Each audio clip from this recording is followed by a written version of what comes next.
네, 정부와 민주당은 중동 사태에 따른 차량 운행 제한 조치로 자동차 보험료 인하 요인이 생겼다고 보고 구체적인 인하 방안을 다음 주에 발표하기로 했습니다. 여야는 이제 50여일 앞으로 다가온 지방선거 준비에도 한창인데 공천 반발과 리더십 공백 등으로 어수선한 분위기도 감지가 됩니다.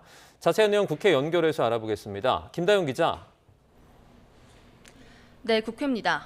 네, 오늘 중동전쟁 경제대응특위에서는 어떤 것들이 논의됐습니까? 네, 정부 여당의 중동전쟁 경제대응특위는 아침 회의를 열어 가격 불안정 품목 수급 상황과 원유 수급 상황 등을 점검했습니다.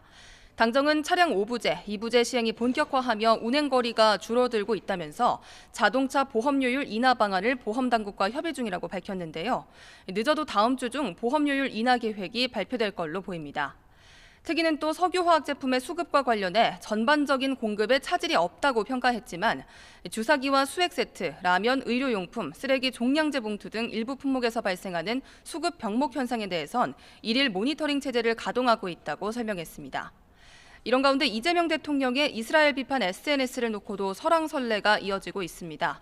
민주당은 이제 우리도 세계 평화에 대한 자주적 입장을 천명할 지위에 올라섰다는 입장이지만 국민의힘은 잘못된 SNS 발언으로 인해 불안과 부담을 떠안게 된 이스라엘 교민에게 분명히 사과해야 한다고 지적했습니다.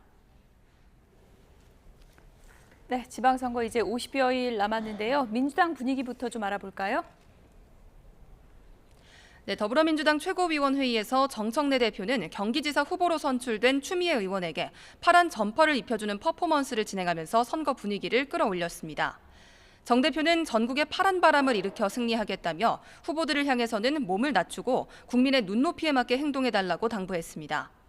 이미 공천장을 거머쥔 후보들은 방송에 적극적으로 출연하는 등 선거판도 분주하게 돌아가고 있습니다. 정원호 서울시장 후보는 오늘 라디오에서 박원순 전 시장과 오세훈 시장을 함께 거론한 점에 반성하고 있다고 거듭 자세를 낮췄고요. 김부겸 대구시장 후보는 4년 동안 정부와 호흡을 맞출 살림꾼이 되겠다고 약속했습니다. 원조 친문으로 불리는 전해철 전 의원은 통합의 정치를 시작하겠다며 경기 안산갑 출마 기자회견을 열었습니다.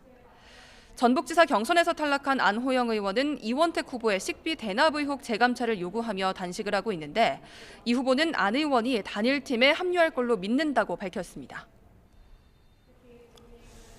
국민의힘에서는 장동혁 대표의 방미 일정을 두고 논란이 이어지고 있죠.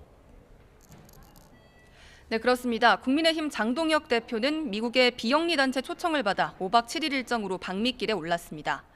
지방선거가 50여일 남은 지금 이 시점에 가는 게 맞느냐는 성토가 쏟아지고 있는데요.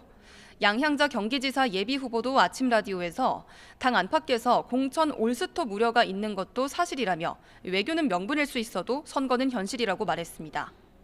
장 대표 특보단장인 김대식 의원은 임금은 임금의 일을, 신하는 신하의 일을 할 수 있다면서 미리 짜인 일정표에 따르고 있다고 설명했습니다. 한동안 당무에 키를 쥐게 된 송원석 원내대표는 민주당 정원호 서울시장 후보의 여론조사 왜곡 의혹을 언급하며 당선돼도 수사 재판으로 직무를 제대로 수행할 수 없을 거라 공세를 폈습니다. 또 전재수 부산시장 후보를 위한 공천 선물로 수사를 종결한 김태훈 합수본부장에 대한 법적 조치를 검토하겠다고도 말했습니다. 이런 가운데 조국혁신당 조국 대표는 내일 기자회견을 열어 재보궐선거 출마 지역을 밝힐 예정입니다. 지금까지 국회에서 전해드렸습니다.